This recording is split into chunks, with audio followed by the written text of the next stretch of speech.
Sebelumnya, Assalamualaikum warahmatullahi wabarakatuh. Yang terhormat kepada Bu Dr. Sri Mulyati, Magister Pendidikan, sebagai dosen pengampu kajian kurikulum SD. Di sini kami dari kelompok 3 ingin menyampaikan hasil kerja kelompok kami yang berjudul Model-model Pengembangan Kurikulum dan Pendekatan dalam Pengembangan Kurikulum, yang beranggotakan Angelina binti Syah dengan NIM 114, Rofika Diastami dengan NIM 123, Sri Hartati dengan NIM 127, Widinanda Saputra dengan NIM 128. Latar belakang pengembangan kurikulum sebagai suatu disiplin ilmu ini berkembang sangat pesat, baik secara teoritis maupun praktis. Jika dahulu kurikulum tradisional lebih banyak terfokus pada mata pelajaran dengan sistem penyampaian penuangan, maka sekarang kurikulum lebih banyak diorientasikan pada dimensi baru seperti kecakapan hidup, pengembangan diri, pengembangan ekonomi dan industri, era globalisasi dengan berbagai permasalahannya, politik, bahkan dalam prakteknya telah menyentuh dimensi teknologi terutama teknologi informasi dan komunikasi. Disiplin ilmu kurikulum harus membuka diri terhadap kekuatan-kekuatan eksternal yang dapat mempengaruhi dan menentukan arah dan intensitas proses pengembangan kurikulum. Untuk rumusan masalah, apa pengertian model pengembangan kurikulum? Yang kedua, bagaimana model-model pengembangan kurikulum? Yang ketiga, apa pengertian pendekatan kurikulum? Yang keempat, jelaskan jenis-jenis pendekatan pengembangan kurikulum. Tujuan penulis yang pertama, mengetahui pengertian dari model pengembangan kurikulum. Yang kedua, mengetahui model-model pengembangan kurikulum. Yang ketiga, memahami pengertian pendekatan pengembangan kurikulum. Yang keempat, memahami jenis-jenis pendekatan pengembangan kurikulum. Untuk materi selanjutnya, pengertian model pengembangan kurikulum akan disampaikan oleh Saudari Rofika. Saudari Rofika, saya persilahkan. Baik, di sini saya akan menjelaskan pengertian model pengembangan kurikulum. Kurikulum secara umum dapat diartikan sebagai rencana yang dikembangkan untuk dapat tercapainya proses belajar mengajar dengan arahan atau bimbingan sekolah serta anggota stafnya. Menurut H.M. Ahmad DKK tahun 1997 halaman 59. Sedangkan pengembangan kurikulum itu sendiri mempunyai makna yang cukup luas. Menurut Nana Saudi Sukmadinata, kurikulum bisa berarti penyusunan kurikulum yang sama sekali baru, yaitu kurikulum constitution, bisa juga menyempurnakan kurikulum yang telah ada, yaitu kurikulum improvement. H.M. Ahmad DKK tahun 1997 halaman 62, pengembangan kurikulum adalah proses yang mengaitkan satu komponen kurikulum lainnya untuk menghasilkan kurikulum yang lebih baik. Menurut Gott tahun 1972 dan Traves tahun 1973, model adalah abstraksi dunia nyata atau representasi peristiwa kompleks atau sistem dalam bentuk naratif, matematis, grafis, serta lambang-lambang lainnya.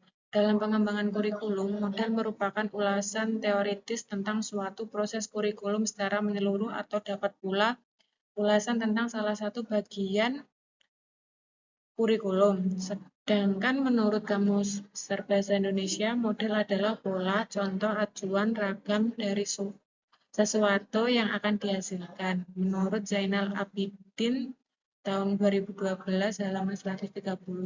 Sekian penjelasan dari saya kembalikan ke moderator. Baik, terima kasih. Untuk materi selanjutnya, macam-macam model pengembangan kurikulum akan disampaikan oleh Saudari Tati. Saudari Tati, saya persilahkan. Baik, terima kasih. Materi selanjutnya akan saya sampaikan, yaitu macam-macam model pengembangan kurikulum. Model pengembangan kurikulum adalah pola atau pedoman yang bisa dijadikan acuan untuk mengembangkan suatu kurikulum. Menurut Peter Olivia, di dalam bukunya Developing the Curriculum, model pengembangan kurikulum dibedakan menjadi dua, yaitu pengembangan kurikulum secara deduktif dan pengembangan kurikulum secara induktif. Apa perbedaan antara keduanya? Pengembangan kurikulum secara deduktif fokus dari hal-hal yang bersifat umum ke hal-hal yang bersifat khusus. Sementara itu, pengembangan kurikulum secara induktif fokus dari hal-hal yang bersifat khusus ke hal-hal yang bersifat umum. Adapun macam-macam model pengembangan kurikulum adalah sebagai berikut. A. Model Taylor.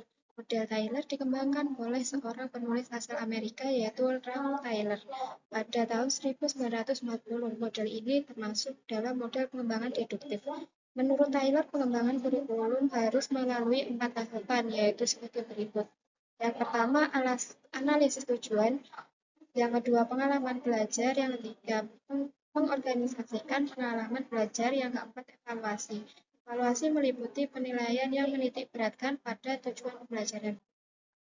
B. Model Taba. Model Taba dikembangkan oleh pendidik asal Estonia, yaitu Hilda Taba, pada tahun 1962. Menurut Taba, pengembangan kurikulum harus melalui 5 tahapan berikut ini. Yang pertama, melakukan eksperimen. Kedua, melakukan uji pada unit eksperimen. Yang ketiga, perbaikan atau revisi dan konsolidasi. Model Taba. Model Taba dikembangkan oleh pendidik asal Estonia, yaitu Hilda Taba pada tahun 1992. Menurut Taba, pengembangan kurikulum harus melalui 5 tahapan berikut. Yang pertama, melakukan eksperimen. Yang kedua, melakukan uji pada unit eksperimen. Yang ketiga, perbaikan dan konsolidasi. Yang keempat, mengembangkan keseluruhan kerangka kurikulum. Yang kelima, penerapan kurikulum. C. Model Rogers.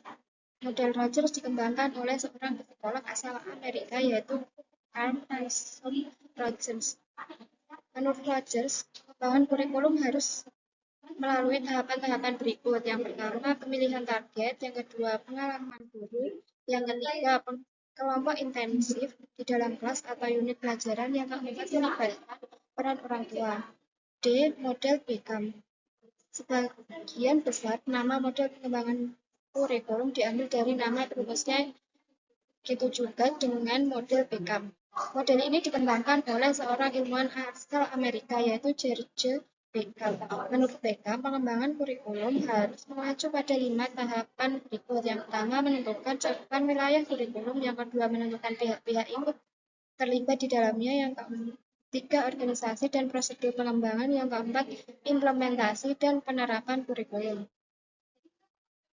Yang kelima, model Aritz-Lewin.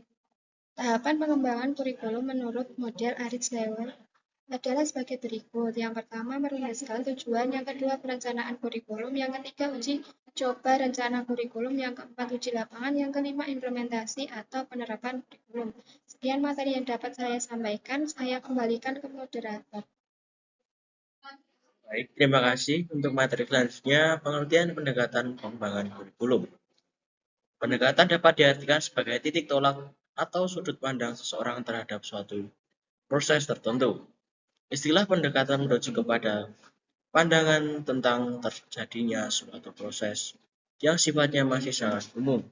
Menurut Sukma Dinata 2000 halaman 1, pengembangan kurikulum bisa berarti penyusunan kurikulum yang sama sekali baru, kurikulum construction, bisa juga menyempurnakan kurikulum yang sudah ada, kurikulum improvement. Menurut Mulyasa 2004 dan dalam Laswardi 2017, pendekatan pengembangan kurikulum dapat diartikan sebagai persiapan kurikulum baru atau sebagai kurikulum yang disempurnakan. Materi selanjutnya yaitu jenis-jenis pendekatan pengembangan kurikulum. Pendekatan kurikulum ialah cara kerja dengan cara menerapkan strategi dan metode yang tepat dengan mengikuti langkah-langkah pengembangan yang sistematis untuk menghasilkan kurikulum yang lebih baik. Ada berbagai cara pendekatan yang digunakan dalam pengembangan kurikulum, yaitu 1. Pendekatan berorientasi pada bahan pelajaran. Kurikulum disajikan dalam bagian-bagian ilmu pengetahuan, mata pelajaran yang diintegrasikan. Ciri-ciri ini berhubungan dengan maksud, metode, organisasi, dan evaluasi. Pendekatan subjek akademis dalam penyusunan kurikulum atau program pendidikan didasarkan pada sistematisasi disiplin ilmu masing-masing. 2. Pendekatan berorientasi pada tujuan pengembangan kurikulum diarahkan untuk mencapai tujuan tertentu yang bertitik tolak dari tujuan pendidikan nasional. Tujuan kurikulum merupakan penjabaran dan upaya untuk mencapai tujuan, satuan, dan jenjang pendidikan tertentu. Tujuan kurikulum mengandung aspek-aspek pengetahuan, keterampilan, sikap, dan nilai. Yang ketiga, pendekatan dengan pola organisasi. Bahan pendekatan ini dapat dilihat dari pola pendekatan A. Pendekatan pola subject matter kurikulum. B. Pendekatan pola correlate kurikulum. C. Pendekatan pola integrate kurikulum.